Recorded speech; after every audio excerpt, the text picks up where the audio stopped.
இது ஃபர்ஸ்ட் மலேசியாவின் செய்திகள் உங்களுக்காக.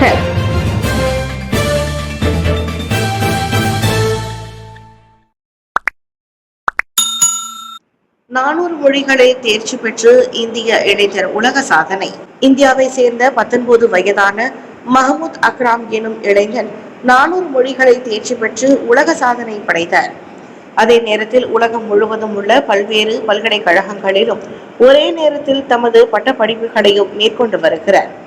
மொழியியல் நிபுணராக பணிபுரிந்த தனது தந்தையின் வழிகாட்டுதலுடன் இந்த இளைஞனின் பயணம் இளம் வயதிலேயே தொடங்கியது.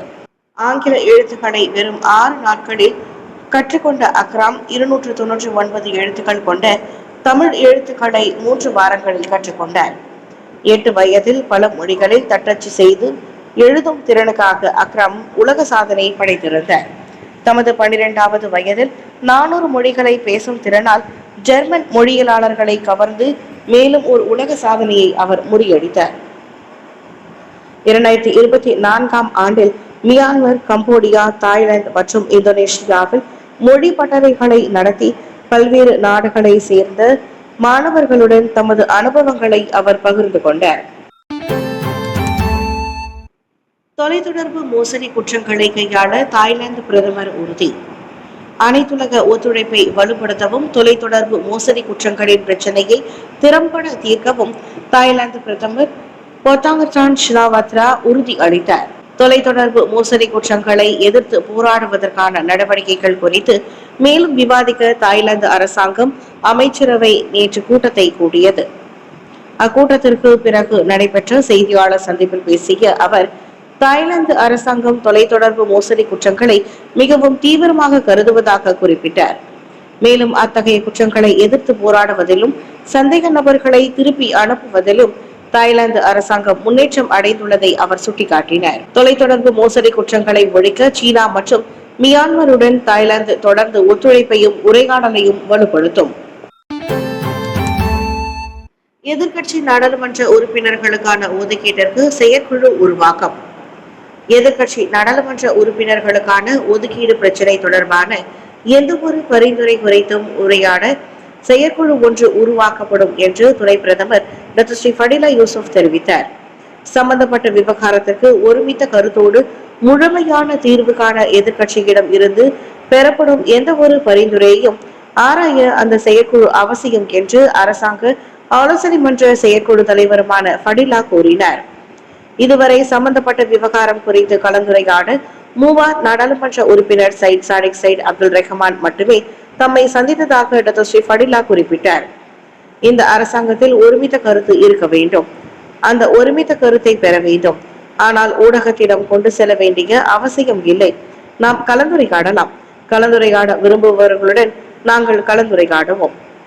நேற்று சுங்கை மகாசான் நீரின் தரம் மோசமடைந்து வருவதை கையாளும் சிறப்பு செயற்குழு கூட்டத்திற்கு தலைமையேற்ற பின்னர் செய்தியாளர்களிடம் அவர் அவ்வாறு தெரிவித்தார்.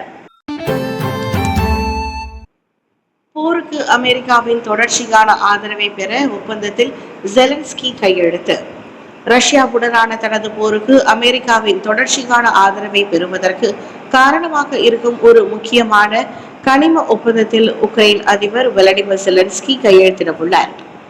அதை முன்னிட்டு ஜெலன்ஸ்கி இந்த வார இறுதியில் வாஷிங்டனுக்கு வருகை புரிய விரும்புவதாக அமெரிக்க அதிபர் டொனால்ட் ட்ரம்ப் தெரிவித்துள்ளார். உக்ரைனில் மோதலை முடிவுக்கு கொண்டு வருவதற்கான ஒப்பந்தத்தில் பாதிப்பு ஏற்பட்டால் அங்கு அமைதி காக்கும் படைகள் ஏதேனும் ஒரு வடிவத்தில் தேவைப்படும் என்றும் ட்ரம்ப் கூறினார். 3 ஆண்டுகளுக்கு முன்பு உக்ரைன் மீது படையெடுப்பை தொடங்கிய மாஸ்கோ நாட்டோ படைகளின் எந்த ஒரு நிலைப்பாட்டையும் ஏற்க மறுத்துவிட்டது. இந்த ஒப்பந்தம் உக்ரைன் கோரிய குறிப்பிட்ட அமெரிக்க பாதுகாப்பு உத்தரவாதங்களை கொண்டிருக்கிறதா அல்லது வாஷிங்டன் கூடுதல் ராணுவ உதவியை அனுப்ப உறுதி அளித்துள்ளதா என்பது உடனடியாக தெளிவாக தெரியவில்லை. அனைத்துலக அளவில் மலேசியாவை பிரதிநிதிக்கும் ஊடகமாக பெர்னாமா அமைச்சர்கள் பரிந்துரை. மலேசிய தேசிய செய்தி நிறுவனம் பெர்னாமா உலகளாவிய செய்தி நிறுவனமாகவும் அனைத்துலக அளவில் மலேசியாவை பிரதிநிதிக்கும் ஊடகமாகவும் மாறும் வகையில் வலுப்படுத்தப்பட வேண்டும் என்று நாடாளுமன்ற உறுப்பினர்கள் பரிந்துரைத்துள்ளனர். நாட்டில் மட்டுமல்லாது ஆசியான் மற்றும் உலக அளவில் துல்லியமான செய்திகளை வெளியிடுவதில் ஒரு செய்தி நிறுவனமாக பெர்னாமா முக்கிய பங்கு வகிப்பதாக பாசிர்குடாங் நாடாளுமன்ற உறுப்பினர் அசாம் அப்துல் காரிம் தெரிவித்தார். தகவல் தொடர்பு அமைச்சர் இந்த மாற்றத்தை செயல்படுத்தினால் நல்லது. பெர்னாமா நிறுவனத்திற்கு அரசாங்கம் சுதந்திரம் கொடுக்கும் பட்சத்தில் ஆசியான் மட்டத்தில் அது விரிவான முறையில் உலக அளவில் பங்களிக்க முடியும் என்றார் அவர். பெர்னாமாவின் பங்களிப்பு வலுப்பெற்றால் ஆசியான் 2025 தலைவராக மலேசியா காசா மோதல் போன்ற உலகளாவிய மனிதாபிமான பிரச்சனைகளில் குரல் எழுப்புவது அனைத்துலக சமூகத்திற்கும் தெரிவிக்கப்படும் என்று நேற்று மக்களவையில் திருத்தம் செய்யப்பட்ட 2024 ஆண்டு பெர்னாமா சட்ட மசோதா குறித்த விவாதத்தின் போது அசான் கூறினார். ஆண்டுதோறும் புதிதாக 10,000 பேருக்கு இரத்த சுத்திகரிப்பு சிகிச்சை, சுகாதார அமைச்சு அதிர்ச்சி. நாட்டில் நீரிழிவு நோய்க்கு அடுத்த நிலையில் சிறுநீரக பாதிப்பு அல்லது கோளாறினால் பாதிக்கப்பட்டோரின் எண்ணிக்கை தொடர்ந்து அதிகரித்து வருகிறது. கடந்த 2023 ஆண்டில் சிறுநீரக கோளாறினால் 50,000 பேர் வரை இரத்த சுத்திகரிப்பு செய்து வந்த நிலையில் கடந்த ஆண்டு இந்த எண்ணிக்கை 60,000 உயர்ந்துள்ளதாக சுகாதார தரவுகள் காட்டுகின்றன.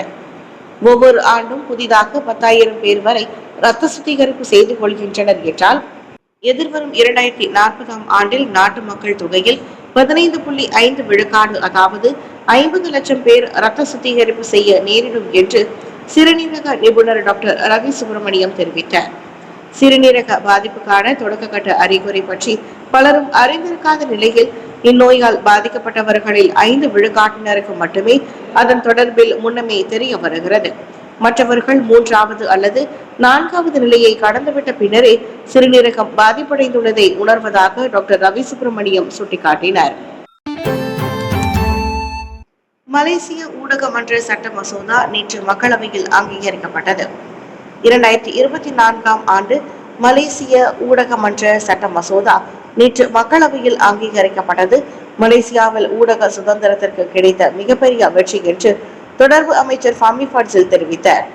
இச்சட்ட மசோதாவை உருவாக்குவதற்கான பரிந்துரை சுமார் 52 ஆண்டுகளுக்கு முன்னர் 1973 ஆண்டு முன்வைக்கப்பட்ட நிலையில் தற்போது அங்கீகரிக்கப்பட்டது ஊடக தொழில்துறைக்கு ஒரு வரலாற்று பூர்வமிக்க தருணம் என்று அவர் குறிப்பிட்டார்.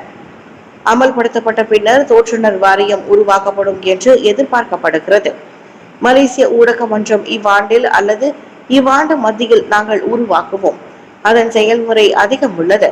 இது தொடக்கம் மட்டுமே, ஆனால் மலேசியாவில் ஊடக சுதந்திரத்திற்கு மிகப்பெரிய வெற்றி என்று ஃபாமி தெரிவித்தார். நாடாளுமன்ற கட்டிடத்தில் நடைபெற்ற செய்தியாளர்கள் சந்திப்பில் அவர் அவ்வாறு கூறினார்.